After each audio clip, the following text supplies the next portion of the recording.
আলহামদুলিল্লাহ 14টি প্রিমিয়াম কোয়ালিটির উপাদান দিয়ে তৈরি আমাদের হানি নাটস।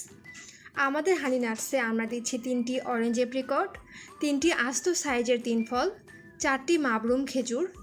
এছাড়াও এতে রয়েছে জাম্বু সাইজের কাজু বাদাম, কাঠবাদাম, পেস্তা বাদাম, আখরোট, থাই বাদাম, পামকিন সিড, সানফ্লাওয়ার সিড, আলু বোখারা, কিশমিশ ও সামান্য পরিমাণ তিল। আমরা আমাদের হানি নাটসে ব্যবহার করেছি খাঁটি ব্র্যান্ডের লিচু ফুলের মধু। আমাদের হানি নাটসে আমরা কালারফুল ক্ষতিকারক কোনো উপাদান ব্যবহার করি না।